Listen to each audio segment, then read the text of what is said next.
Welcome, ladies and gentlemen, boys and girls, to Honcast here on twitch.tv/Honcast.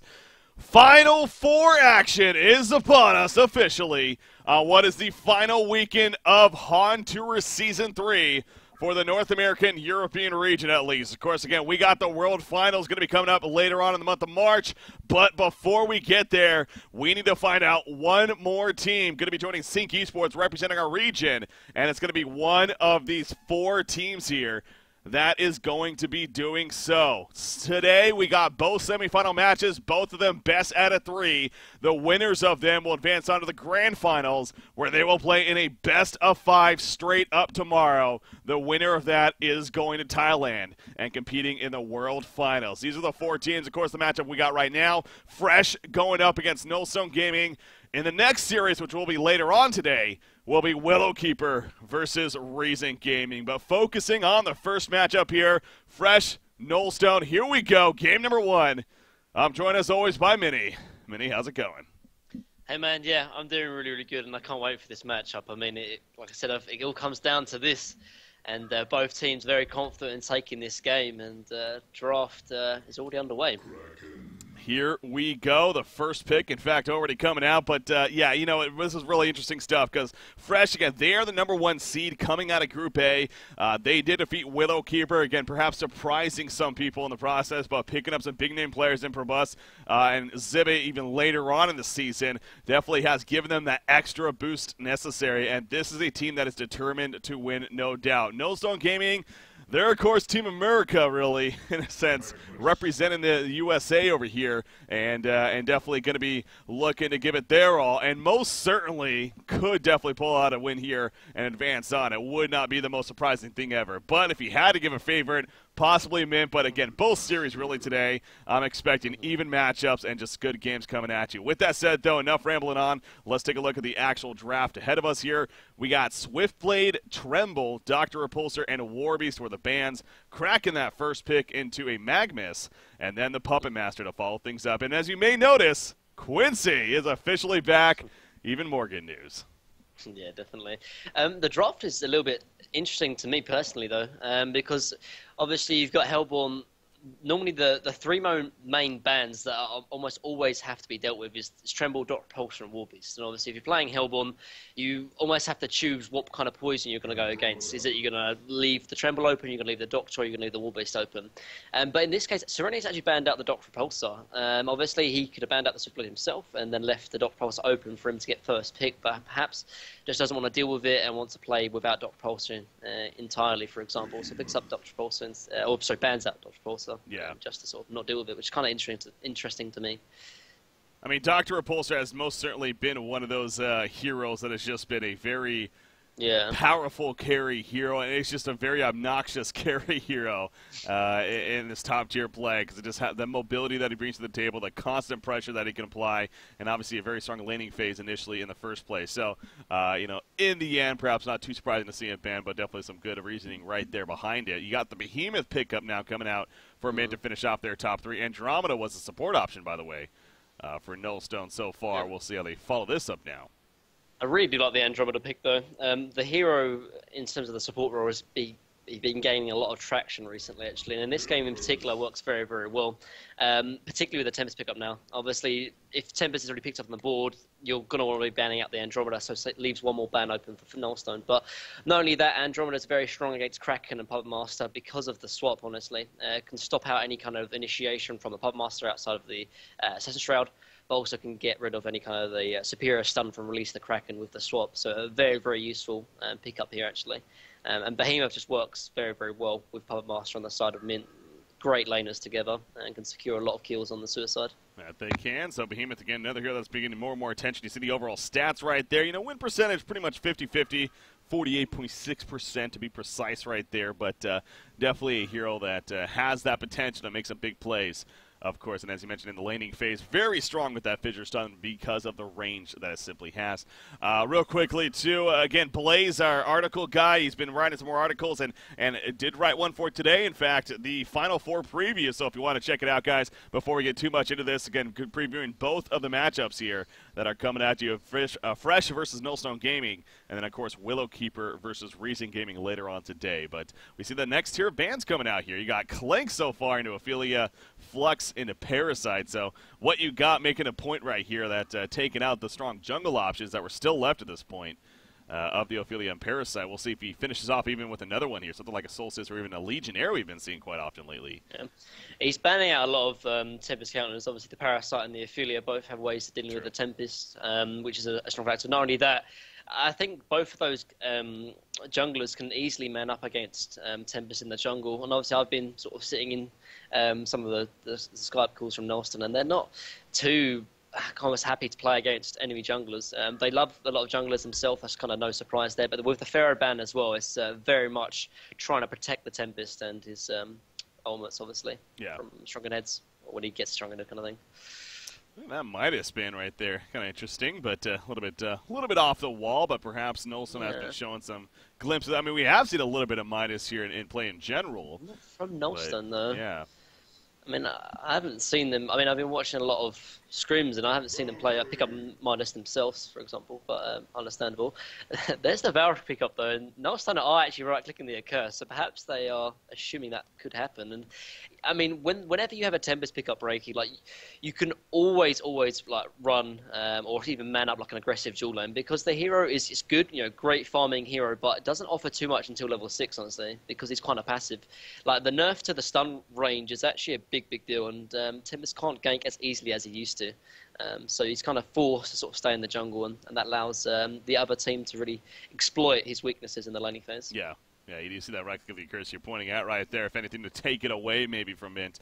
A Curse, on the other hand, he would be a pretty good pickup against this Legion team as a whole, as far as the lockdown that they got with that Fire Shield. So it definitely wouldn't be bad option for them here. But I mean, a Curse is actually one of the strongest heroes against Valkyrie, kind of ironically. It's a very strong hero, obviously, with it, because you can run the aggressive dual lanes. But, for example, if Valkyrie does hit a javelin, like a 5-second arrow onto someone, the Fire Shield takes it off instantly. That is such a big deal. I mean, we've seen it time and time again where people get, just fall and drop because of 5-second arrow, and then a Curse can just take it off instantly. So it would have been a cool pickup here. They pick up Kronos instead, which doesn't mean it's out of the question, but I don't think we're going to see it, though. If we were going to see it, it was more to sort of take it away from Mint, and obviously Mint can have the opportunity to take it now. So. Yeah, you look at those Kronos stats right there. God, it's good to have Quincy back. But, what that means right there with the 7 games, he's only won once. Now, however, the one win was by Nullstone Gaming, if I'm not mistaken. That was actually last weekend when they ran the Carry Kronos. Exactly. So they clearly are pretty confident with it. That was actually against, who was that against?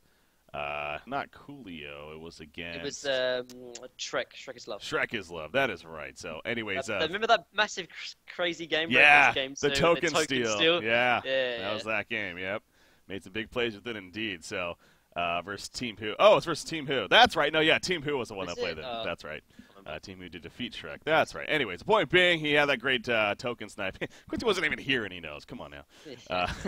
We do see back on the Legion side, though, 20 more seconds remaining on the side of Min. So, again, we're trying to figure this out. Again, Kronos is a difficult hero to kind of really pick up against, keeping that in mind that, well, he has that Kronos Spear that can stop a lot, including a Rhapsody Protective Melody, but they are right-clicking her right now, and they are going to go with her in the end. So not overall too scared. Well, I mean, Rhapsody is actually quite useful against Kronos, though, because obviously Kronos is going to hit, 3 or 4 man Kronos Spear, for example. But if Rhapsody has good positioning, which Serenia most likely will be playing it, honestly, one of the best Rhapsody players I've actually ever seen. He's a great defensive support player, and Rhapsody was the first support hero I saw in him that he played incredibly well. But for example, if he stays outside the Kronos Spear, for example, he can land like a sick ulti that can just almost completely nullify the Kronos ulti, because obviously everyone in it won't take any damage because of the Rhapsody, for example. But if they pick up a Bubbles here, that will be, I think, a very useful pick, a very useful hero to deal with Rhapsody, because there's multiple ways of dealing with it. Instead of pick up Lodestone, though, so Nullstone are really trying to go forward with this very team fight oriented lineup. They've got Tempest, they've got Kronos, they've got Magnus, and obviously Lodestone now as well, a lot of AoE. Yeah. And Mint, obviously, similar to, I think, a game, it might even been against Nullstone, honestly, where I think they almost completely, oh no, that was against Night Raid, that was it, where they were fighting against a team that was very team fight oriented lineup, and they just sort of split the map completely. And they had Valkyrie and Puppet Master in that game as well, which is quite interesting to note. So I think Mint, they'll want a team fight eventually, but that's after Shrugganeza being picked up, though, because otherwise, without him, they'll be in a lot of trouble from this AoE lineup from Nullstone. Yeah, again, you mentioned they were right-clicking that bubbles, and they decided to go with the Lozen at the end. I definitely think a lot of that has to do with the fact that they really wanted that more tanky target. You look at the lineup going, if they finished with the bubbles, they really would not have had that up-front presence in the end. So Lowstone at least kind of brings that to an extent. I mean, I'm sure he becomes exposed when he pops his ultimate, and it goes off with the idea that he can jump in, especially with it initially, and be that tanky target. So perhaps that's the ultimate decision as to why they went with it. And I think also, I was talking about like a Rhapsody cancel. Magnus is actually a very, very good Rhapsody cancel or ulti canceller because obviously Magnus jump in with the eruption. The first instance or first sort of reaction from a Rhapsody is just to ulti straight away, so try and nullify the Magnus eruption. But Magnus is going to jump in and then stun the Rhapsody straight after that anyway, to stop the channel of the protective melody. So yeah, Magnus can deal with that anyway. And the Lodestone is, like you said, more of a tanky lineup. Is unlikely to fall to a Puppet Master. OE, for example. Kraken again in the hands of Labyrinth. I know you definitely stress how powerful of a Kraken player he is, and stats kind of back that up right there. Only 4 games on record at least, but 3 for 4 right there. And happened to be also good against the Magnus apparently, so things kind of shaping up so far for Mint as far as the lineups are concerned right here at least. But you do see Behemoth, Puppet Master, and Rhapsody all up here near the top rune, so we are going to be seeing that aggressive tri-lane being coming out on the side of Fresh. They're going to make their way into the jungle actually. Oh, they're going to look for an early kill.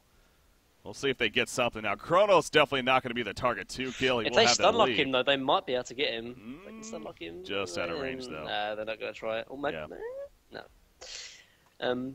But no, I think they're going to pull the wave, though, to try and get lane control. Yes. Yeah, they are.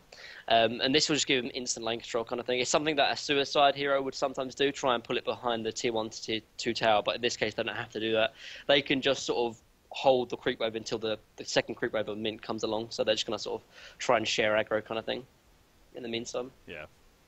But I was just going back to the draft, though, from Nullstone. I do like the pickup here, what they've got, because they've got 2 heroes that do actually... Oh, they're going to try and put some rush onto Chronos, but it's not going to be too much, though. Yeah, going back to sort of, they've got Magnus and Lodestone that whenever the Chronosphere hits on, say, 3 or 4, they can jump into the Chronosphere straight away. And so the 25% damage less will not be affected because obviously they're jumping inside the Chronosphere. So I do like the sort of synergy between the lineup here for Nullstone. That is a good point, yeah. Both Lodestone and the Magnus there definitely aren't necessarily concerned about that nerf to Chronos. And again, before that nerf, I mean, Chronos was considered a over-the-top hero at the top of the list. Now, it was more of a suicide hero, to be fair, not necessarily in the carry role, but the idea is still there at least. Now, it does change it up a little bit, though. Being this carry role, as we kind of saw, against Team Who, with this build specifically, goes more the damage-dealing build, whereas the suicide role tended to go more of the restoration stone, even something like the Staff of the Master for more of the team fight effect. Now, we do see Chronos right here, again, going to continue to take some good pressure, so they're doing a pretty good job of boxing him out. That early pull that they accomplished earlier has most certainly given them some very strong lane control early on in this game, and so far is working out pretty well for Mint. So does Null have to adjust this? I mean, what do you think they can do here? Well, they can't adjust, though. They've got Tempest. Like I said before, whenever you have a Tempest, you almost open yourself up to be exploited in the lane phase, and that's what Mint are doing right now. They just simply can't rotate up, unfortunately. The only lane they could perhaps try and rotate up is maybe rotate the Lodestone and Chronos from different lanes, but if they do that, they miss a lot of experience and even gold from the lane, for example.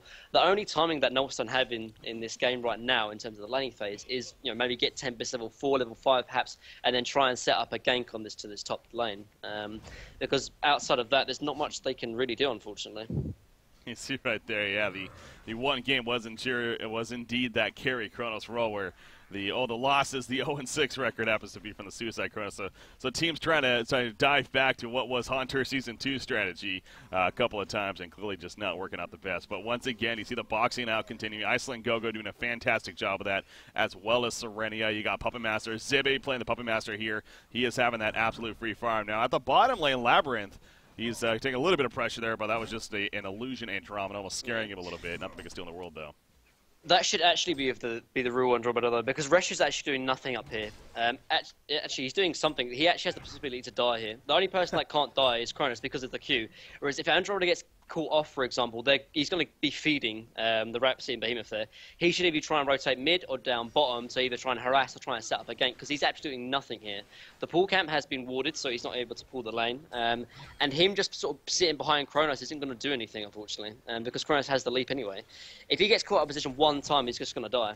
He's not getting any experience. He has tried to counter the pull camp, but it has been missed, unfortunately. So, yeah, he's doing nothing up here. He should be trying to have impact on the other two lanes, because Cronus should just be played as the suicide right now and to try and get as much XP as possible. Valkyrie right there trying to go for a yellow arrow. Does miss, but again, doesn't hurt to at least attempt them here against the Magnus. In this case, happens to be 1 versus 1. By the way, worth noting, too, again, Probusk is the one playing the Valkyrie here. Zibe is on that Puppet Master once again. So usually you may expect it the other way around. Probusk more of the carry player as of late on Mint at least. But again, a little bit of a switch up here. We have seen a lot of carry-focused Valkyrie, to be fair, as of late as well. Magnus middle lane? No, he's going to fall back. Fuzzy Sloth picks up on it in time.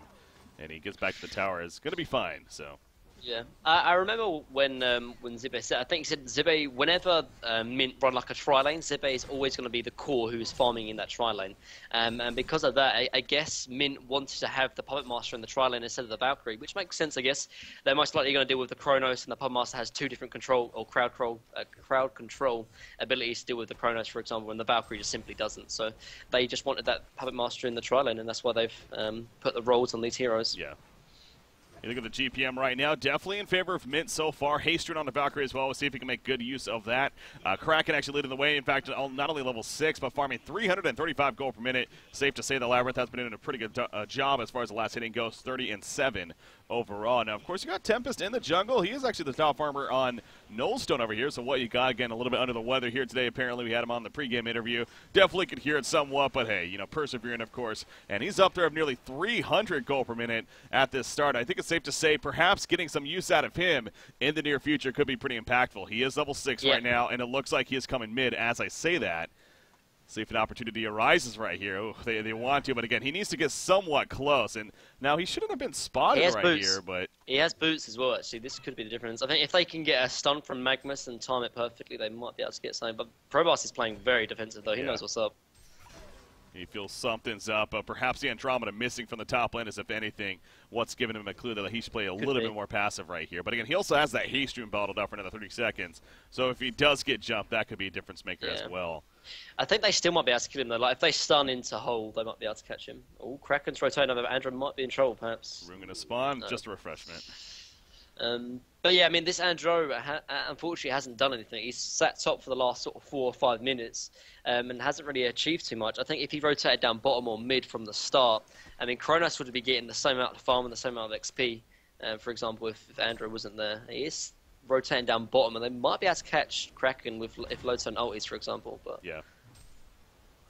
Yeah, they wanna try. I mean, Lowstone, do not underestimate his burst damage. Again, not a hero we see too often nowadays, but with that face smash, which that ultimate of his Shatterstorm, it will burst you very heavily and could perhaps even catch you off guard. So Kraken, definitely is somewhat tanky, especially with those steam boots, but they're gonna give up on it in the end. Andromeda just figuring and just wasting too much time sticking around right there, and it's now gonna head back towards the top lane. But yeah, Resha here playing the Andromeda, still level 2 in fact, not really having the best of time at finding where he should be. It feels like. Yeah, I mean, he can't go top, though, because he's just going to die. And he's not really doing anything top lane either, unfortunately. Like, it's not like he's like a strong defensive support. Obviously, he is, but he needs level 6, really, before he can attribute that role to his name. I think he should even try and kill the Valkyrie. I think they can kill the Valkyrie. If they Magma stun into Andro stun into, obviously, Magma's Eruption, I think they will have the damage to kill Valkyrie. But he is pulling the top lane, I guess, so he's doing something now because the ward has sort of been extinguished, for example, after the 6 minutes. So I guess he's doing something, but perhaps missed their timing just slightly. Yeah. You see that Ward of Sight just placed it recently by Resher, actually giving them that top rune vision once again, out of range of the Rev Ward, so well placed in that sense. Kronos, again, he's struggling, understandably so. Has 8 creep kills currently. May get a couple more right here as it is pushed all the way up to his tower. As I say that, though, again, it's not the easiest to do. He does get at least one of those in the end, but he is continuing to struggle. Behemoth and Rhapsody right now roaming around, however. Currently not spotted just yet, but they are going to be spotted here shortly as they are protecting the top rune with Valkyrie. It's going to be Refreshment. Bottom rune bottled up by Kraken. It happens to be a haste, actually. Not bottled up, just picks it up. Was headed towards mid with it right away, but again, Magnus, he plays it very safe. He falls back, is going to be fine. Now, Magnus has a Veiled Rod on him, so it looks like they may be trying something sneaky here soon. Tempest should definitely try and rotate. Obviously, top is probably the biggest priority. The only problem is can they kill someone? They might not have the damage, honestly, because Kronos only has boots. He does have level 6, though, and he has smoke top. He's going to try and get a catch. Ooh, top lane. Oh, he's just hidden. He's just hidden by the trees over there. He is going to be exposed. Can he get the stun off? Kronos goes in. He has a Chronosphere looking to get a good placement of it, but the Puppet Show comes out, and now he's going to be locked up. Heyman trying to get off his fidget stun. He can't do it, though. Out comes the Chronosphere. There's the tap. But what a release. The Kraken coming out. He stayed just out of range of the Chronosphere. Kronos does fall, as now Tempest is also going to be ended up dropping. Puppet Master, he survived throughout all of it. Lowstone, he came in at the last second. Just got there way too late, though, and he ends up going down. Andromeda going to fall, and a 4-for-1 exchange in favor of Mint. What rotation there from Fresh. That was beautiful early ports coming out, especially by Kraken. Yeah. And look who's mid-break here. The only person who doesn't show up is Fuzzyslop on the Magnus, and that honestly could have been the difference between who takes that fight. Mint, as you said, all rotate over there perfectly, instantly rotate over, and Magnus just didn't have a TP, unfortunately. It was a nice idea from Nullstone, because I think if everyone was there from Nullstone, they could have won that team fight, but just with them not being perfectly in terms of synergy, it cost them a lot. And as a result, they lost the team fight, and now they're very far behind. That really was definitely well played. Again, great place with the Kronos field. The Tempest ulted, it was big. It seemed like it could have been pretty damn big overall for them. But yeah, Magnus not being there. Imagine an eruption on top of all that. That really could have been the difference maker. Absolutely, but now he is going to be coming towards the top lane.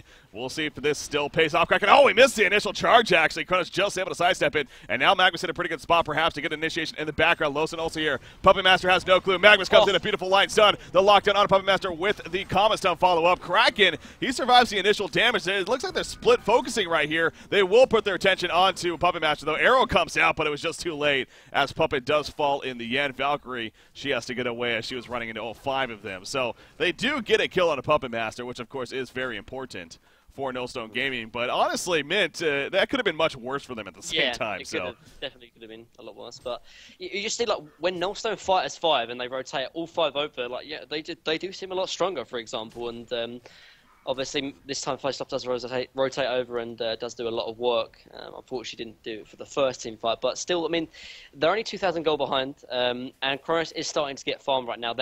What the biggest thing is that Nullstone are now sort of trying to put a stamp onto the top lane, really trying to control the top lane, because Kronos needs to have good farm. Because going into the late game, the only one of Nullstone that has sustained DPS is the Kronos. Magnus, Lodestone, they're all great team fighters, but they don't have that sustained DPS because they're not carries at the end of the day. So they do need to start securing farm on Kronos, and they're doing the right thing to try and secure that for them. So. Ooh, Valkyrie Prism used right here. I think they're trying to set something up perhaps in the middle lane, but not going to be successful in the end. I think somebody might have got seen. And Kronos, Puppet Master by himself. I don't know if that's going to happen. Oh, he's going to go for it. Rewind procs, though. That could be the difference maker. You see off the bat, yeah, he's going to more so and then survive it. Puppet Master, Zebe, what are you doing, man? He's hanging his ground big time. Shatterstorm, boom, goes that dynamite, and Puppet Master will fall. Arrow comes out, but again, just too late. Zebe, he went way ahead of his teammates, so you can't really blame the support right there. Yeah, obviously a couple of lucky rewinds from Kronos, but still, you got to take that into effect. Yeah, you almost got to expect that. Yeah, you really do. What's the chance? Like 10% chance, and he probably had maybe 2 or 3 rewinds, for example, out of like 10 auto attacks. So you have to expect that the chances is there. And him trying to get a secure kill onto Kronos by himself is a very risky play, and it did backfire. He was the one with the highest GPM. Now it's still good GPM, but I mean, I think Kronos got that kill as well. So very, very important. Yeah, buying time at least for them to come back. Resher actually got the kill on Andromeda, but at least he got the assist in the end, so something out of it. He does have a Steam Boots, but again, still trying to recover. Is Beaverbanger here playing the Kronos? We'll see where he ends up going. And, this could be one of those situations, again, to carry Kronos. I'm honestly blanking on what he went the previous game that we casted him. Well, first of all, he went the wrong item build, but he did go Nullstone Geo. It's a very defensive build that didn't work very well. But, I mean, I spoke to him after that, and he said, it was the wrong item build. Yeah, but, that's true. Well, I wonder if, especially with him being behind here, maybe something like the Alchemist Bones could be a solid option to maybe come back, you think? Or it could be, I guess. Like, he does need to make sure he has good sustained farm, honestly, and I think Alchemist Bones wouldn't be out of the question. I just think he might have got it a little bit too late to really be incredibly useful. I think maybe something just kind of risky, a little bit greedy, kind of like a charged hammer. If he hits maybe a 2 or 3 Chronos here, for example, the bounces are going to be useful. It's going to help him in terms of farming as well. Yeah, he's playing against a Puppet Master, and so Nullstone's always on the question or always on the board, but I mean, he needs to be the one that's carrying the team, and going defensive isn't going to be the way. So I think either Charged Hammer or Alchemist Bones would be a useful item just to make sure he has secured farm in the late game. Yeah.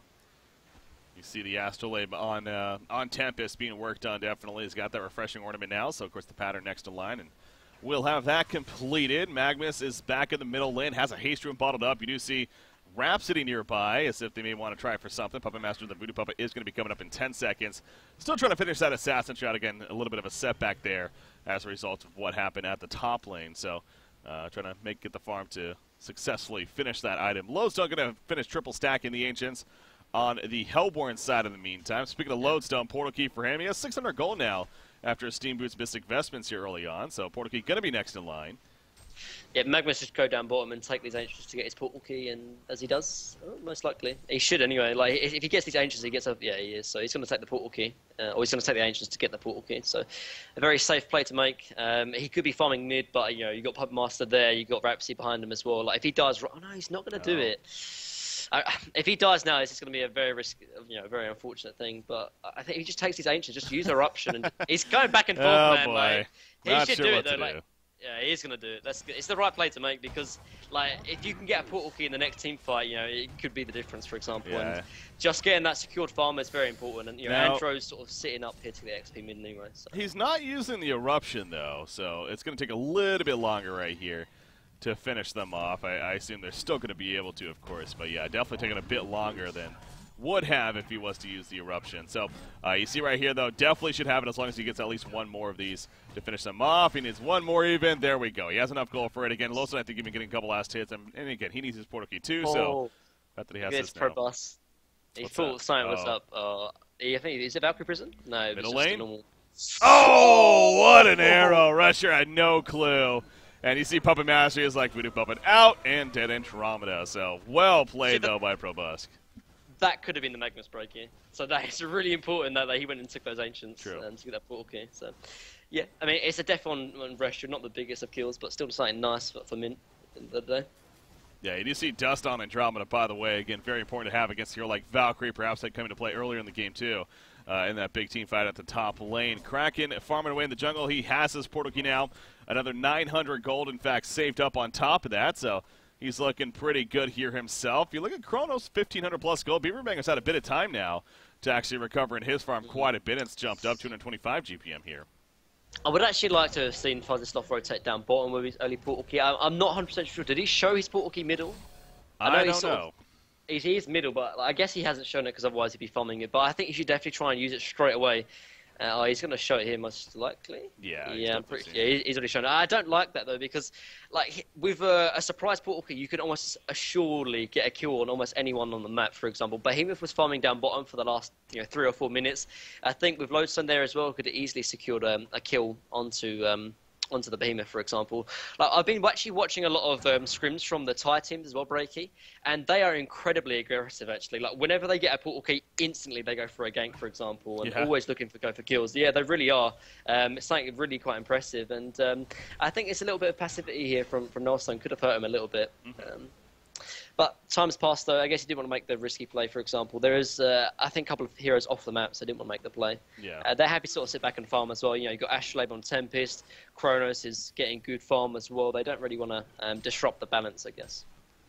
Well, we are going to have a pretty good idea of what Kronos is going to ultimately go for here in the very near future. Again, 2,000 gold saved up on him now, so this early on in the game especially, don't usually want to sit on too much gold. He's not going bones. He would have bought him by now. So. Yeah, definitely would have bought that by now, so that's probably out of the question. And again, at this point, maybe something just like a straight-up firebrand here, I guess. He needs a farming mechanism, I think, because he's kind of low down. I think Charge Hammer would be really good, honestly. Okay. Yeah, it's greedy. Yeah, it's very risky, but he needs to have the secure farm. Because, yeah, I mean, they're taking team fights, they're going to be taking towers, but he needs to get CS, because his CS is only like 59 compared to Puppet Master's 110, so he's got like the enemy carry, and there's the Charge Hammer, so really nice pick up here. Thunderclaw, at least. Yeah, you know what I mean. Eventually what a I charge mean. hammer, possibly. But yeah, Thunderclaw for that early farm. Yeah. Really, because it's important to make sure you get good CS though. But they're just going to be grouping up now as 5. They got Astrolabe and Tempest. They got Portal Key and Magnus. Mint just simply cannot contest in terms of the team fight, so they're going to try and split as much as possible. And they take the 2-1 mid. They're going to try and take the 2-1 bottom as well. Yeah, I mean, see here, Nullstone, yeah, exactly. They know they have that advantage, and so they're going to all stick together as 5 and now push that secondary tower even. So, Mint, as you pointed out, going to be doing their best to at least split push this bottom first tower. Are we going to see TPs is the question. I think Nullstone, not all of them have TPs. Yeah, they're ready. Are they? Oh, yeah, no, they are TP'd in. They're so setting up. Yeah, this could be big, actually. Magnus has got a portal key, but no, something gave them the cue. I mean, when they saw them not pushing further at the top lane, that was probably it. Well, we should probably fall back, and that was a good decision because they were setting up right here. See, Magnus is going to scout out in front with the Veiled Rye. He runs into an invisible Kraken. That's kind of awkward. Oh, he could be in trouble actually, because if he gets his smoke pop from Valkyrie, he might be in trouble. Valkyrie's just going to just leaps. Yeah. Kraken, how much longer is on that invis? 38 seconds. Yeah, it's plenty of time here. But I do like this decision here from Northland because there's simply nothing that Mint can do. They cannot contest the team fight. The team fight is just far too strong. You've got a level 11 Magnus with Portal Key. You've got an Astrolabe on Tempest. Lotus's closing in on his Portal Key as well. And you've got Cronus. There's so much team fight here on the side of Nullstone. And Mint just simply cannot contest with the items they've got and the heroes they've got.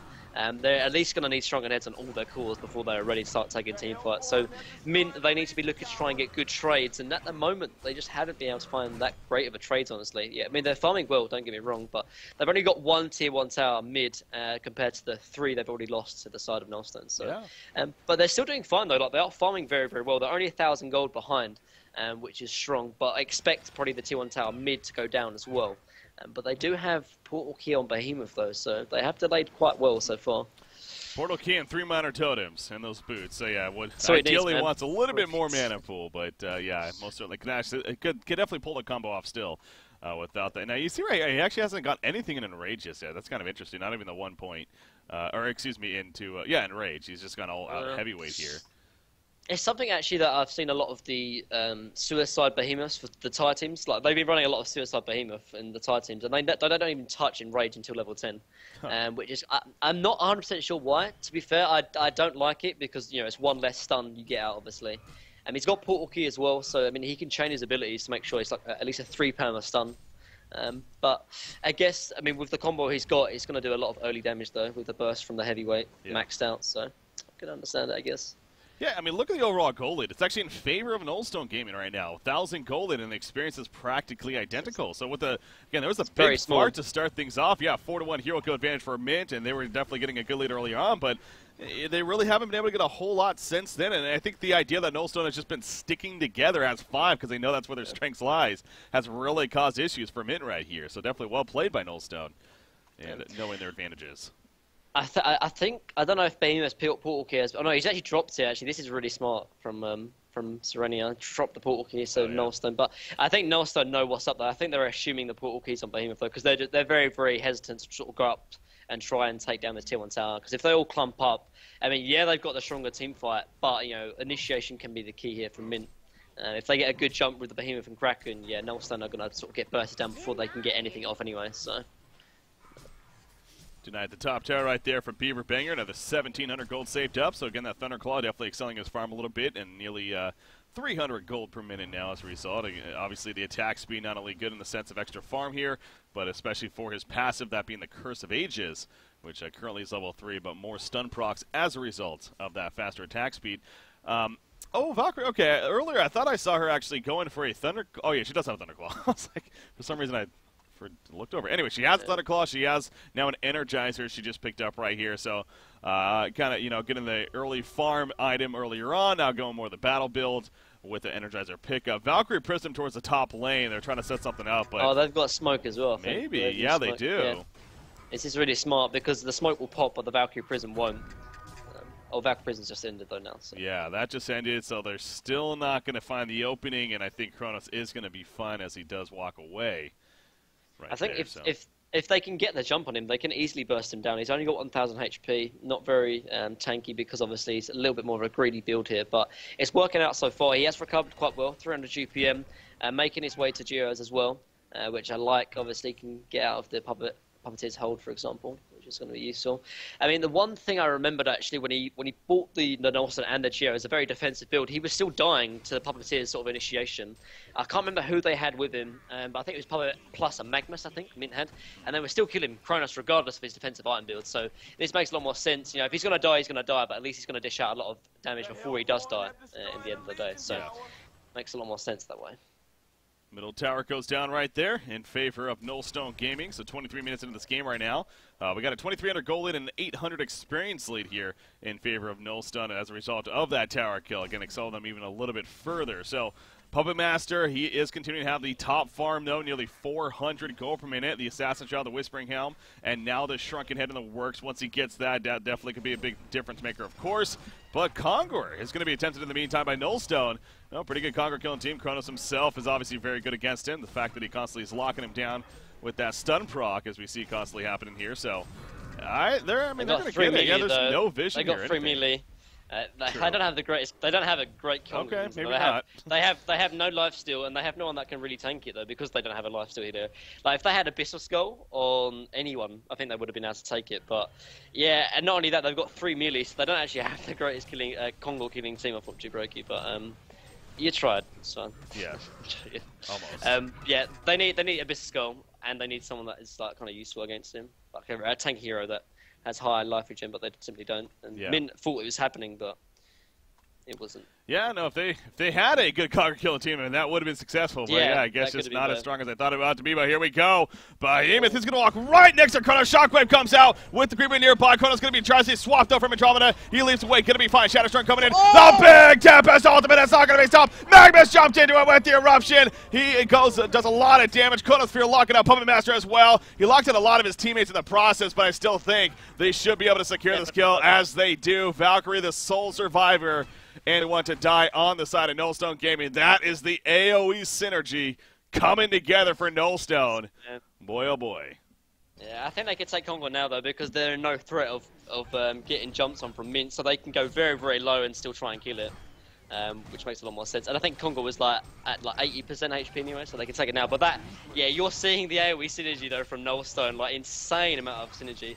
But Mint, I think their positioning was a little bit bad, honestly. So they all grouped up to try and, jump onto Nullstone when they were taking Kongor, for example. But when they jumped, when they realised they weren't taking it, they were slow to get back, they were slow to disperse, and as a result, Nullstone were there and ready to sort of jump on Mint. Not only that, it was a great swap out from Resha as well, survived, or made Kronos survive, which allowed him to get out. And then the sort of counter synergy, or counter initiation, sorry, from Nullstone was there, and they got the kill, man. Big team fight from Nullstone. Absolutely a huge team fight indeed. What you got, again, the big Tempest ultimate, full duration. You get that off, things should ideally be in your favor, as it was right there. So that's that team fight synergy again, kick it in. So really Mint going to continue to try to rely on here, getting some picks here and there. Again, Puppet Master, a Shrunken Head also will be very, very impactful. Still has a little bit of time to go. Again, I'm not sure if he has the Warhammer yet or not, but even if he does, a couple more creep kills here should actually secure for him. But yeah, even with the Shrunken Head, again, as we saw, Tempest Ultimate, Chronosphere, they have abilities that will go through it and will still lock you down with it activated. So still have to be very careful with that. Now, Tempest, he's going to be scouted by Invisible Rhapsody right here. Nothing really going to come of it, though. Man, Mint always get invis. I'm not even joking. It seems like they are invis quite a bit. Runes. Not even joking. Between Veiled Rob, between Valkyrie Prism, and then the Invis runes that they picked up. It's good that they're getting a lot of vision and information though from Nullstone, but just the problem is that Nullstone, their team fights are just too strong. I guess Mint were maybe a little bit to blame because they didn't have Shrunken Heads, for example. The only way Mint can take team fights, I think, is if they get the great initiation on Nullstone, and that can only happen if Nullstone are pushing into Mint space, for example, or pushing for like the tier 1 or the tier 2. Because Mint can sort of set up her initiation. But in a fight like that, when it's a little bit more chaotic, Nullstone are going to come out ahead every single time, particularly not when Mint have no Shrunken Heads on the board. And I mean, Insania said it best though. Like, it all comes down to team fights. Like, team fights are what wins games at the end of the day. And Nullstone, their sort of synergy in their draft is all about team fights. So Mint, they're going to have to play a little bit differently. They're going to try and think. They got to think about ways to deal with this superior team fight from the side of Nullstone. Shrunken Heads is going to do a lot of work, obviously, because a lot of the damage here from Nullstone is a lot of magic damage. But then you've got the control to think about as well, though. They've got Tempest, Element of Void, plus the Chronosphere that works obviously through Stronger Ned, for example. So Mint, I think they're going to have to play just a different playstyle, honestly, to deal with it. But this is what I'm talking about, though. They might be able to get a good initiation, though, because Nullstone are now pushing into their base. They have a Chronos with the Token of Life, though. All the ultimates are up, and so again, it's just a very dangerous and risky move to try to all-out defend right here, especially being a secondary tower. You got Nullstone now. They're playing it somewhat passive. You see the arrow right there coming out. Not going to hit anyone, though, so not the biggest still in the world right there. Chronos now in the front lines. He has a token, so I'm a little surprised he isn't maybe playing this a little more aggressive, honestly. Almost trying to bait himself out right here. You figure that could be a pretty good opportunity to do so, but yeah, I agree as well. The only way they can kill Kronos from full to nothing is probably with either initiation from Kraken or Behemoth, or even like a Puppet Master's ulti. All the arrows gonna miss just about, but yeah, if they're gonna kill Kronos once, they're gonna have to blow at least something. And if they blow something, then Nullstone can counter initiate with all their portal keys. So I think Kronos should play a lot more aggressive, try and take this tier 2 tower, and just man up. Honestly. Yeah. He's got the token, as you said. They need to blow something on him. He really should be hitting this tower right now, but he's not. I mean, the tower is going to fall when it's all said and done, really. Yeah. So, I mean, maybe not the biggest deal, but it took a lot longer than it could have, is I think the important thing to note there. So, they do get it in the end, so what's done is done, I guess. Just about a minute remaining on the token, so not going to be able to break through the base or at least put pressure on the base with it, but perhaps that'll be for the next token of life that they at least go for with another Conqueror spawn. What is being delivered to Chronos? Looks like it is that full Shrunken Head. Yeah, so he has that now with the Firebrand as well as the Thunderclaw. Has some good farm, has some good survivability now. Things coming together for him pretty well. It's almost cool when you're playing against Puppet Master. If you don't get a Stronger Ned, again, that was actually, I remember now, talking about Chronos, essentially, the last time I think he played, it might have been Nitro, it might have been even Mint, honestly, but it was when it was sort of Chronos and a lot of team fight-oriented sort of lineup, playing against a Valkyrie and a Puppet Master, and he got a very, very late Stronger Ned, and that was honestly the difference, because Puppet Master just had no effect or no impact against Chronos, for example, because obviously if he doesn't catch Puppet Master into his Chronosphere, it doesn't really matter, because he's got the Chronosphere, because he's got the Stronger Ned now. I think in the last game, for example, he didn't have a Stronger Ned, and whenever he didn't get Puppet Master in the Chronosphere, for example, he was having a lot of difficulties in the team fights. But now he's got Shrunken, and he has no care in the world. He can just go in, pop the Chronosphere on maybe 2 or 3, and go from there. So. Lodestone, the Barbed Armor pickup. Again, a fantastic pickup on him because especially he exposes more armor to himself or has less armor after his Shadow Storm proc, so popping it in synergy with that makes it a very powerful tool to deal a lot of return damage to those that may be attacking you at that point. So, again, good item pick up there. You do see Puppet Master, so yeah, he did not have the Warhammer to answer the question from earlier. He is still simply trying to finish the full Shrunken Head. Needs 2,900 gold in total at this point, sitting at 2,570. Valkyrie Prism going to be used right there. I don't know if this Ward of Sight, it might have seen Rhapsody. Dust just missed. Oh, Dust did it? Just missed. That's big. Now they have a bound eye, though. Again, they know something's up right here. Barbed Armor popped right up to that. Magnus stuns in on a Behemoth. Puppet Master in the back. Goes to lockdown on Chronos. Chronos, he's going to take some good damage. The swap from Andromeda, though. No, he still goes down. That Voodoo Puppet is more than enough. Shockwave comes out on top of that. And now Lodestone, he's in some trouble. He is exposed currently. He will fall. Magnus and Tempest just going to try to play it safe. Portal key away. Magnus not out of the woods just yet, though. Tablet, he has a Steam Bath. He has a stun right here. Going to use it. I don't know if he's getting away, though. It's going to be close. Out comes the hold, and there's a lockdown, and down goes Magnus. So, yep, they got Chronos right off the bat. No token of life this time around, and they do have the burst, as we saw right there. That was the biggest thing. Nullstone, when they sort of take team fights, they have to almost initiate with the Chronosphere, because otherwise things like that happen. Andro tried to get a swap off, but the swap wasn't that great a range. He's only level 8, and the tether range from the Puppeteer's Voodoo Puppet did not break, and therefore he still died because of it, unfortunately. Chronos didn't use his Stronger Ned either, and just really they got kind of surprised because of the sort of, I think the Vowed Rot used from Mint. So really nice use of Vowed Rot from Mint. And it really did catch Nullstone off guard, for example. Like I said, Mint, the only way they can win team fights is if they catch Nullstone off guard. Whether it be, Vowed Rot team fights like that, or if Nullstone are sort of trying to push in, and that's where Mint can really get the proper initiation like that. But yeah, just nice play from Mint. Going, thinking outside of the box to really try and take this game off of Nullstone.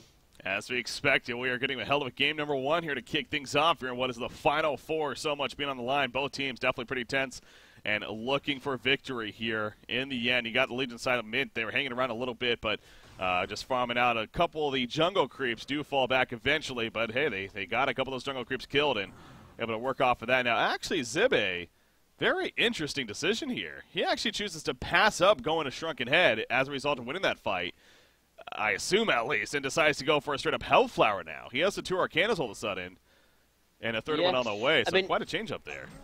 I can understand it though, because I mean, a lot of players, they play more to sort of the tempo and the feel of the game, for example. I mean, on paper, on theory, I guess Shrunken Head makes a lot of sense. You know, Nullstone have a lot of AoE synergy, and I think he's still going to go Shrunken Head, but he wants to sort of prioritize the Hellflower, because as you saw in that teamfight break, if they can kill Chronos, they can win the teamfights easily.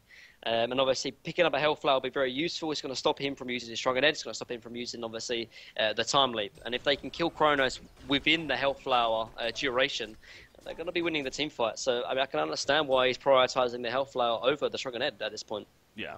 Well, he's doing that change-up. And again, Zibbe is known as one of these players that, hey, he's not afraid to make changes like this or, you know, change on the fly in a sense of, as we see right here. So, again, this means he won't have the Shrunken Head for a little bit longer.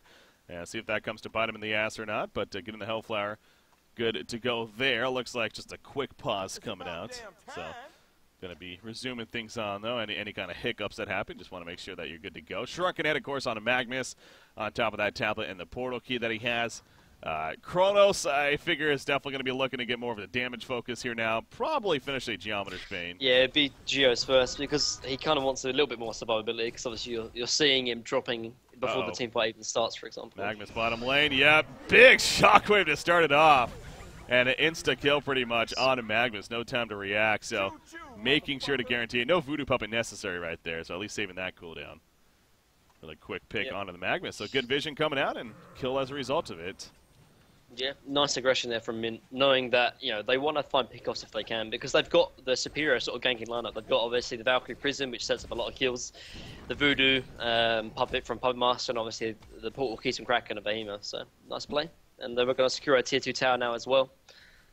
Tempest, he's lining up as if he wants to maybe go for something, but without Magnus, you know, they're losing a lot of teamfight damage, so may not be worth it in the end, and they decide it's not. This game is close. It is. It just really, continues to be very 35 close. minutes, like 500 gold difference, like it's very insane. And it can go either way. Like I just simply don't know. Like normally with most games, you can almost have a sense of where this game's going, kind of thing. But in a game like this, I have no idea, honestly. Yeah, no. Very, very close. It's I mean, both teams definitely have a pretty strong late game. With that said, you got both teams having some very good carries, as well as a lot of team fight synergy. You know, when it comes to the late game, exactly. There's really no clear answer here of like, oh, this team needs to make sure to finish this game sooner than later, because both teams can definitely scale into the later game stage. So yeah, this does continue to just be very, very even here. And it almost feels like Nullstone has gone a little bit away from the idea of grouping up and team pushing, what was working them for so well earlier. Now, as I say that, they are kind of doing that right here. The Veiled Rock coming out.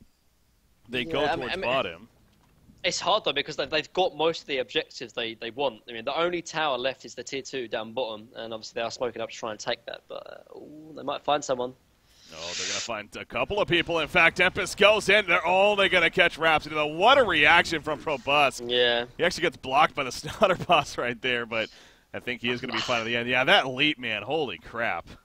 I'm wondering if Tempest should have just popped Element of Void and just gone yellow, I think. It's so risky, though. Like, I mean, you don't know if Kraken's nearby. Don't know, Exactly. all these kind of things. It's one of those sort of flinch at the moment. But if they did do that, they wouldn't have had buyback. They could have secured a Conqueror as well, though. So, yeah.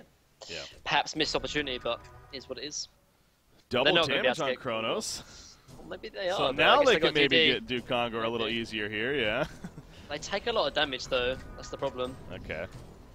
They used to get a lot of re-ones, though, to be fair. So. Yeah. Mint have no idea if it was like, but I think they can contest though. They got Rhapsody up now, but yeah, Nullstone, they just don't want to take it. Like whenever Mint is on, or sort of if all the heroes on Mint are alive, they don't want to risk Congo because they just take too much damage because they don't have any life regen on, or life steal. Sorry, on the side of Nullstone. Yeah, I decided to go for the Ancients and finish those off. Yeah, Dancing Blade just picked up on Chronos, so I guess the Wingbow. Yeah, it's going to be coming out here. I think Geos would be useful though. I mean, Wingbow is obviously great. Oh, it's a smoke middle actually. Yep. Got the Bound Eye on Lodestone. He's nearby and ready to jump in. Andromeda pretty much baiting it out right here.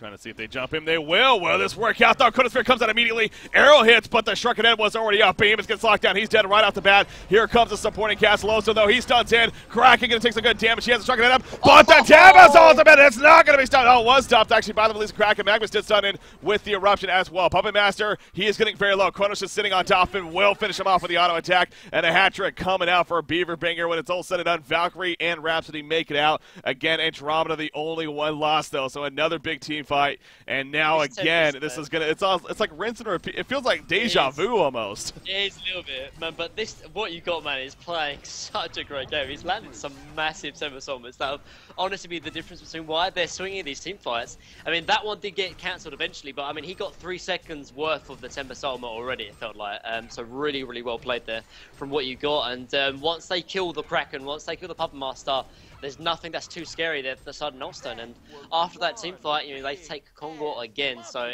this game is back and forth, back and forth, back and forth. Yeah. But Nullstone are in a good spot. I mean, and if Tempest is doing these clutch ultimates, Mint, I can understand what they're trying to do, but they have to catch this Kronos. In that one, they caught the Andromeda, for example, but he's not the big real like issue in these team fights. It's the Kronos, and they didn't even kill Andromeda instantly. Kraken jumped in onto the Andro, and then instantly Beaver Banger jumped in with his Kronos field, and they were really slow to even finish off the Andromeda in the first place, for example. So, yeah, the initiation here from Mint has to be a little bit better. I can understand why they're trying to use the smoke ganks because they're trying to catch Nullstone off guard, and that's what they need to do to win these team fights. Because when Nullstone have a bit more sort of reliability, a bit more time, Nullstone's team fight is a lot stronger, for example, but they have to be prioritizing the more important heroes in the team fights, like Kronos, for example, maybe even like the Tempest, because he's doing a lot of work. So, yeah. And then that comes from a couple of things, though. It comes from good vision, which they didn't have any good vision here in the mid lane. There was one ward down bottom, but that's just to sort of protect the Ancients, or sort of to block the Ancients, sorry. But they just sort of smoked him without any vision, and as a result, they got punished. Ran into a trap. It was set up for that. Again, that was a bait 100% from Nullstone Gaming. Resher was that sacrificial lamb, and that's just the hero that he is. And sure enough, worked out plentiful for them. So Kronos, he has definitely officially taken over as a top farmer now over that 400 gold per minute hump right here. As he hits it, again, the Wingbow is still going to continue to be in the works with the Dancing Blade already purchased. And that means the Wingbow is coming up around the corner now for him. So we'll have that item ideally going into the next big team fight. Now, again, this kind of goes back to Puppet Master here. Going that Hellflower instead of just finishing up the Shrunken Head, doing the change of mind there. I'm not saying that a Shrunken Head would have kept him alive necessarily in that last fight, but, again, worth really noting and going back to. Now, he still is going to go a Shrunken Head, I assume, to finish it off here, but he needs a bit more gold now. I mean, only 1,000 gold saved up, still needs 2,900 gold in total to finish that. So, and it's not easy to farm right now in this game mainly because of the lack of vision here. And speaking of that, look at that Veiled Rot right over the ward of sight. So again, I don't know if they were seen earlier or not, but no, they weren't. They smoked up from base. Something that Nullstone always like to do. They smoke from base to like most great teams, I guess. But oh boy, no, those are illusions right there. Magma's going to come out, but yeah, they're going to pop everything and thwart their plan. So. Nice from Probuster, like using the Geos just to sort of scout out. Nullstone obviously were expected almost to make that play though, because they've got token on Kronos. They want to maybe look for a pick before they go high ground, but they didn't find a pick. They find a ward though instead. But they're going to go high ground regardless. So, and I think it makes sense. They've got token. They've got Wingbow now on Kronos, and they're the stronger team fight team. The only problem is obviously Mint. They have probably the advantage of initiation because obviously Nullstone are pushing into Mint now. Mint can sort of set up and ready to take the team fight. Whereas Nullstone, they don't have any vision in the base, for example, and obviously they're going against high ground as well. So you do see Rhapsody and Behemoth making it a priority to get the tablet pickups as soon as possible, and they finally both have it now. Again, an absolute priority item to have against a hero like Kronos. And that Chronosphere arguably against Tempest as well. So having those will be key. Even Storm Spirits could prove to be very powerful for them too. Yeah, Lowstone's been hiding here for a while. Yeah, I don't think they know. Actually, Behemoth thought he might have gone in. Yeah, but no, I don't think they know he's here. He's actually in a pretty hidden spot, so he could catch them off guard definitely. I mean, Nullstone, although they have a great team fight team, the one thing they don't have great is honestly they don't have the great pushing capabilities. They've got Tempest, and that's about it really in terms of their pushing. So, I mean, they're doing a good job of just sort of trying to spam out as much as possible, trying to really good also trying to focus on counter pushing because Null, they don't have an affiliate, they don't have like a keeper, for example, they don't have barrier idle. So Min doing the great idea. You got Pro Boss just using Call of the Valkyrie. You got Behemoth just sort of stunning out as much as possible, doing his hardest, and Zibbe's just farming into the jungle trying to pick up his Shrunken Head, but he's going to TP back now. I don't think he has Shrunken though, does he? No, so. You got the Warhammer, no, he doesn't. so. I would have actually liked to see him pressure top instead. He was just farming the jungle, but he's TP back now anyway. But Null, they don't want to push it because, yeah, it's very hard for them to push into the base, like I said, because they don't have the greatest pushing team. So Mint are doing the right thing and just trying to counter push as much as possible when the wave comes out.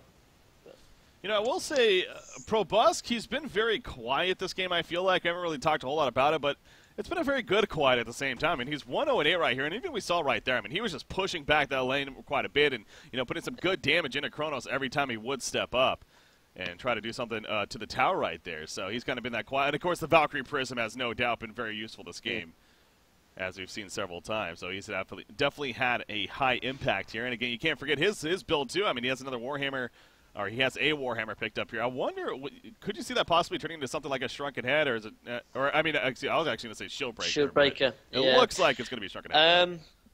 Yeah, I think Shrunken Head is just too needed in this game. Like Magnus, otherwise, as well as Lodestone, even the Andromeda, can just do a lot of work if he doesn't have a Shrunken Head, for example. I can understand the Shieldbreaker because I think they do need some damage, honestly, because now the Shrunken Head's being picked up, they need some physical presence, but I think Shrunken Head is just too important to pass up now for a Shieldbreaker. Yeah. Ooh. So close, Magnus, with that invis. That is a true invis. Have to clarify that now. Again, if there's no circle around them, obviously that means it's an invis rune. Or if there is, and that means they would have the failed rock. But speaking of that, Puppet Master also invis with the Assassin Shot, actually picks up a haste rune. Something's going to crack right here. And, what a rev. They probably saw him. I don't think they had any normal vision of him, I don't think. Maybe anyway. but not, they're seeing the rest of they see something.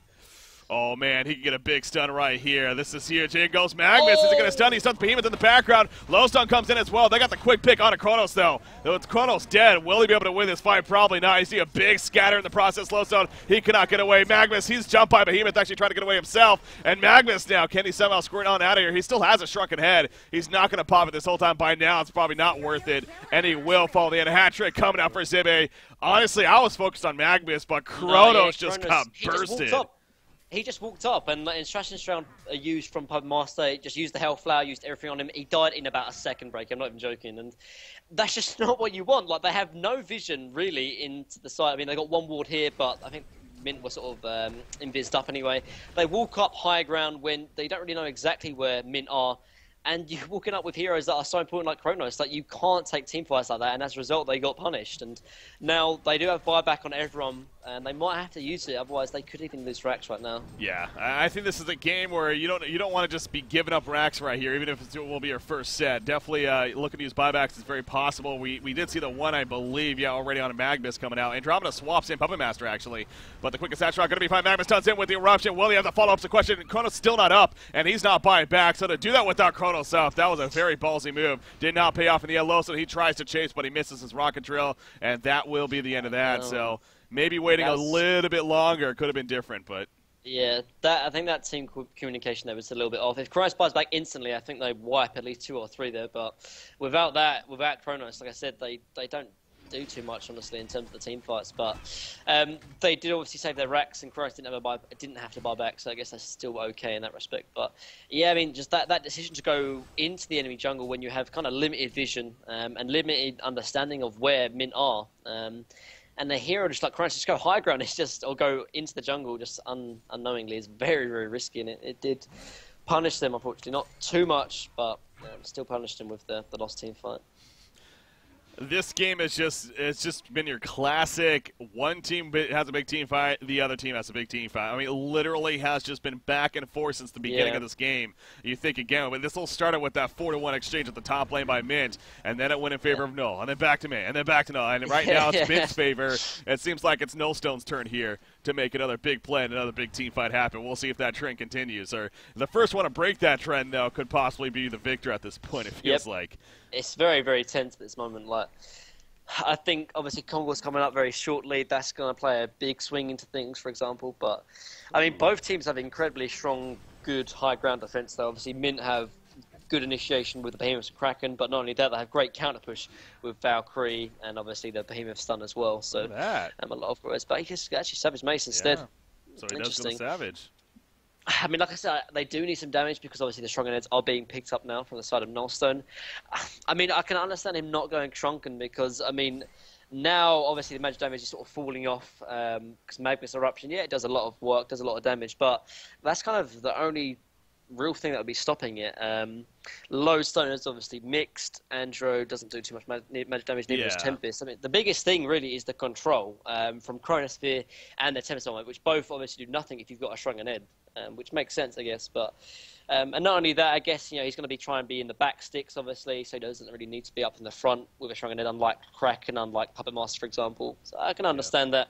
And he wants to be a right-click threat, for example. If he goes Shrunken Head, he's not going to be that. But with Savage Mace, he is. So I can understand that, I guess. Makes sense. Yeah, I think it kind of goes back to what Zibbe's idea earlier, too, where he got the Mighty Blend, and then he decided to transition into a Hellflower, figuring at that point especially, you know what, a Chronosphere, a Tempest Ultimate, Shrunken Head really doesn't do anything against that. Why not get a more aggressive item to perhaps get that lockdown onto, say, that Chronos and the extra burst, as we've seen now been doing a couple of times. Yeah, so I think, Valkyrie, she is going to be more of that, I just want to sit back, kind of be a sniper-esque hero in the background. So, yeah, makes sense here. Kraken, by the way, finishes a full Demonic in the process, or in the, really in nice. the meantime.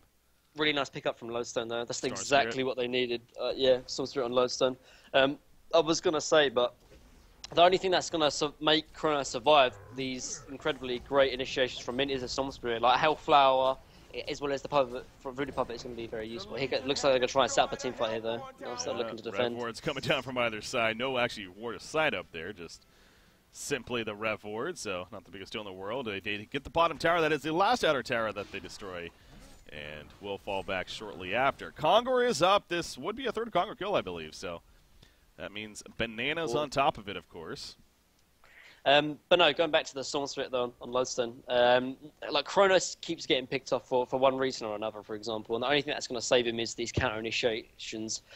Like the Storm Spirit, for example. From Magnus, he's going to be jumped. The Valkyrie Prism on top of the Veiled Rod. Absolutely huge. Here comes that Storm Spirit. As we were talking about, will it be too late? The Magnus stuns out. He's going to survive. Here comes Tempest. The ultimate. Oh, it misses. He got Puppet Master, actually, so maybe not a miss, but not the most follow-up. Shatterstorm does go off. Magnus comes back in with the Eruption, but Kronos, can he make anything happen in the background? He's beating some auto attacks now. Kraken is going to fall. They did get the kill on Puppet Master. Hat trick for Beaverbanger. He has a double damage as well, so no wonder he's getting kills left and right. He's going for the quad kill. He should very likely get it right here. Again, that was honestly a pretty sloppy fight, but hey, it works out. Kronos able to get his big Chronosphere off. And the Tempest Ultimate, as bad as it was, it looked like he did get a Puppet Master initially, and maybe threw him off guard right there. But yeah, the Storm Spirit to save Magnus, just as you're talking about it. Holy crap. And now, actually, is he going to actually get a kill here? No, there's no way. Not enough damage.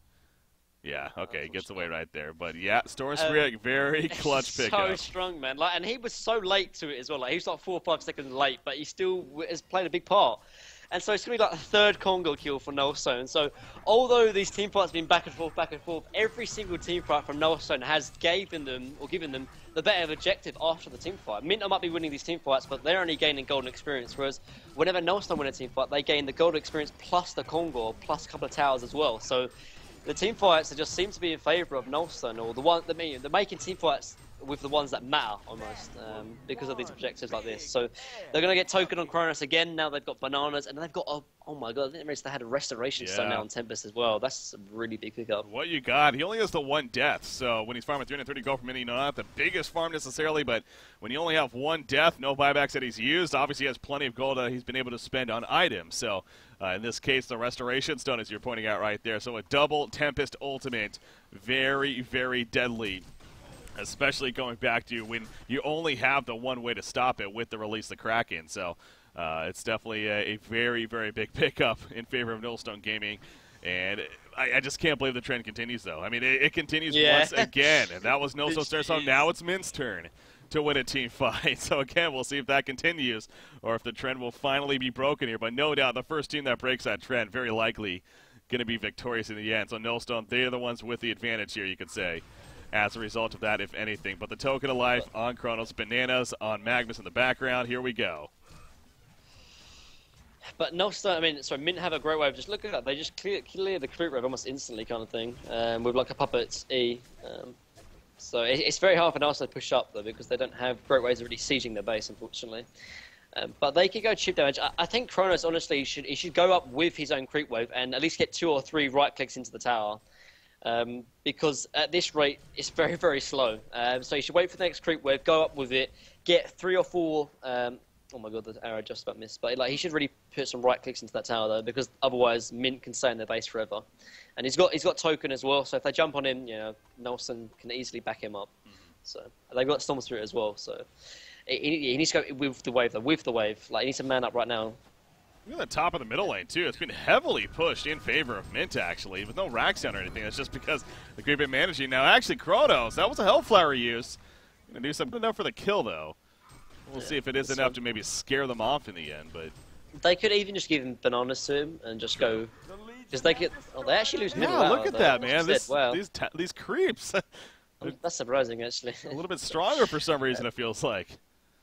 They're in a little bit of a bad situation though right now, because I think they won't lose racks though. So if they go right now, they defend. Yeah, they're going to TP Andromeda back, so they're going to back off. But yeah, that's fine. They've still got token now for 2.5 minutes. They should definitely try and pressure this bottom lane though, because it's at like 20%, so they could easily siege that. And after the tower's gone, you know, sieging racks is a lot easier. So yeah. Beaver Banger, definitely the kill master for the team, of course, being the carry player.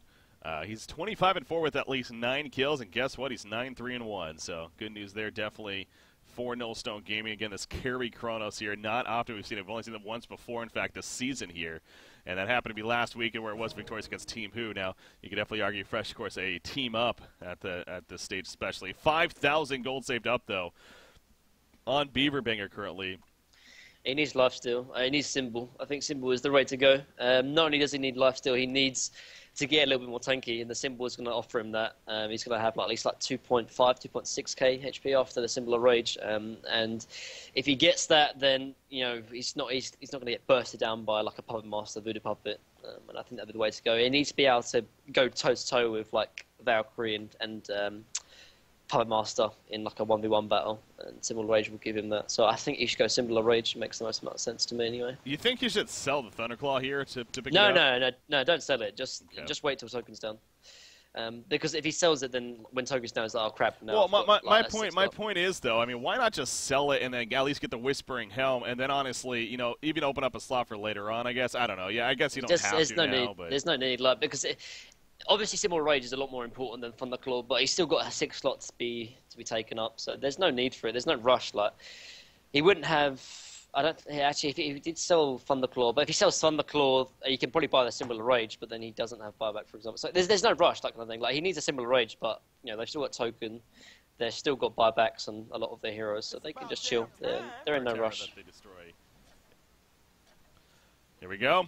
Game number 1 continuing on again. This is just game number 1 of what is 2 best-of-3 series here today, and what is the Final 4 semi-final action coming at you for Hunter Season 3 playoffs here. Only one of these 4 teams advancing on to Thailand. Right now, Nullstone and Mint are battling it out to see which team at least advances on to a best-of-5 grand finals. Going to play the winner of Reason Gaming versus Willowkeeper, which will be later on today. Here we go with the Veiled Rot, though. Everyone but Lodestone has it, so he's going to try to be that guy's like, oh, I'm just roaming around. Don't mind me. I'm all alone. And seeing if they fall for it or not. But as you can see on the minimap, Mint has already fallen back. In fact, they got a Veiled Rot themselves activated on Valkyrie. And, yeah, we've even seen the synergy, too, of the Veiled Rot with the Valkyrie Prism. And it actually is pretty powerful. It works really well. Yeah, because the smoke will pop, and then obviously you'll still be invisible with the Valkyrie Prism. So, I mean, we talked about Valkyries getting picked up a lot, but I think that's the biggest reasoning why, because it just allows you to have that extra little bit of second or so to prepare yourself for initiation, whereas obviously the other team just don't know you're even there. So, yeah, I like the idea. They might catch Rapsy here, actually. Yeah, Rapsy's well dead. So, nice pick off. Support kill. Hey, kill's a kill, and you'll take it at this later on in the game. Even 50 seconds, she's dead. Yeah. I mean, that's pretty big. Yeah, she doesn't have a protective melody, so... Yeah, they should go. They should definitely go now. Andro's top, but he should be bottom as well, I think, because they've got like Storm Spirit plus Andromeda in terms of the defensive capabilities to sort of save Beaver Banger. So I think he should be bottom, but it's going to take a while to track down there. Sometimes this later on in the game when a support dies, we say to ourselves, not necessarily the worst in the world, but really she's one of these supports where you do not want to lose her because of that melody. And in fact, she also has a tablet of command here. Yeah, you're right, Ricky. So definitely right. now it's only 20 more seconds remaining, so it's not the longest time in the world to try for something here, but they're going to go for it, and there you go. Tower goes down, and vulnerability was used just a half second too late. And probably wouldn't have mattered in the end, but 10 seconds left on the token, yeah, they're going to fall back. Not worth risking that there. But hey, they get a tower kill as a result of Rhapsody killed, so well played. Yep, definitely, and they don't really expend too much. Token's now gone, but they give him bananas instead, which makes a lot of sense because they've got Andromeda swap, they've got Storm Spirit on Lodestone as well. So what's going to happen is if Mint do initiate on Kronos, they're going to get him down to maybe 15% HP. Most likely won't kill him, and then he's going to use bananas and come back up and then just wreck face. So I do like the swap on bananas onto him, even though he lost the token. Makes a lot of sense now. One thing that I'd actually like to see maybe Mint try and do is that I think it's becoming to a point where Nullstone's team fights is just going to be too strong. They've been doing okay in terms of winning for team fights, but that's because I think they've been having the superior initiation. But now, you know, they have got to deal with a incredibly late game Kronos. He's level 25, going to be 6-slotted very soon. And not only that, Tempest's got a Restoration Stone. And I think it might come to a point where Mint have to say, okay, we cannot win a normal 5-on-5 engagement. So maybe, I think they should maybe try and split push, for example. I mean, at the moment, Tempest has no TP slot. Kronos might be coming into that slot as well. Yeah. And I mean, I think they could exploit Nullstone's almost very lack of mobility kind of thing. Because if they don't all have TP slots, for example, like neither does Magnus at this point, I think they could easily try and split push. Now, I didn't necessarily see why he would have, but I believe Kronos used the bananas actually. And there wasn't any really... he didn't just simply open up a slot, but if that's the case, at least hand it off. I don't get that logic at all. Oh, no, they have Magnus is good. Did they? Okay, it was just something like that. Okay, whew. I knew it was just like, really? Did he really do that? But okay, he didn't. Okay, we're good. I think Bananas is even more useful than Thunderclaw, though. That's what I was getting at earlier, yeah. It's like, now that he has a symbol, he could sell the Thunderclaw, pick up the bananas, and have enough for a buyback now. I would definitely result of that, so. Because I don't think you turn Thunderclaw into Charged Hammer, though. No. Because you want to go for a little more late game oriented item. Like Savage, Rift Shards, that's both great items, honestly. I think Savage would be maybe a little bit more useful, because Wing was coming out on Valkyrie most likely. Rift Shards would still be useful though, don't get me wrong. But I think Thunderclaw is just... Thunderclaw is a great item, but it's used to propel your farm, which he has now. He had a bad landing phase, and he used it to get back into the game in terms of his farm. But now, Bananas is just a lot more useful in terms of the team fights. Like I said, the initiation from Mint is burst down Kronos. And if they can get him to 10% and then Nullstone counter-initiate with Storm Spirit or Sword from Andromeda, Bananas is what's going to win him in the team fight. I guess he does have similar rage to get back his HP, but Bananas is a lot more reliable in terms of, obviously, full HP, full mana. Now, his Shrunken Head, his symbol of rage, his Geometer thing, guess what? They don't do anything if he gets locked down by a Hellflower, so... Exactly. That goes back to the initiation from Puppet Master. If he's able to jump him and they're able to get work off of that, then this could still be easily a dead Kronos if he's not careful. They got swapped though from Andromeda though, which is I think is the X factor here. And the Storm Spirit. Yeah, that is. So that's the biggest thing though. I actually love Andromeda, man. Like the hero, we don't see it a lot, but the hero is so strong, and it has been picking up a lot more steam recently. I know Nullstone really like to play it here, and as they've done, but. I think it gets to a point, though, where Nullstone almost have to man up and go for these racks. Because Mint are going to be spamming up this wave. Someone should be split pushing top, most probably the Puppet Master or the Valkyrie. Because, I mean, them sitting in the base, Nullstone can sit it down here forever. They don't have to. So. Is it just me, or does it feel like the creep waves are just stronger for the Legion side? Because I feel like this is now the second time this has happened, where they're pushing bottom is Nullstone. But the middle and top are being pushed out in favor of Mint. I mean, right now at the top lane, it's actually pretty even, to be fair. I guess it's nothing too crazy, but I don't know. It just feels like they're just a little bit farther. Yeah, that's the Legion advantage. They're like, we need to get something big. Kronos going to start things off. Valkyrie going to be jumping right off the bat. There's a Talbot, though. She's going to be fine. She leaps away. Behemoth with a counter. Shockwave coming out. Andromeda, though, with the swap. Or no, she hasn't used it just yet. Kronos being locked down, but the lifesteal kicking in. The Tempest ultimate. What you got says, take this, bitches. Puppet Master, though, Shrunken Head comes out. The release cracking as well, but the stun from Magnus, and Puppet Master goes down. A hat trick for Beaverbanger. The immediate buyback, but a quad kill for Beaverbanger. He's going for the annihilation. A leap away from Valkyrie. They're going to the well. There's the second ultimate. Nullstone Gaming. GG. Well played. Game one goes to them in annihilation to finish things off in classic fashion right there. Oh, my God, Breaky, what you got, man. I mean, I talked about it before. He was making some clutch plays, but... Fucking hell, man. I'm not even Wow. joking. Give that guy a medal. Give that guy a medal.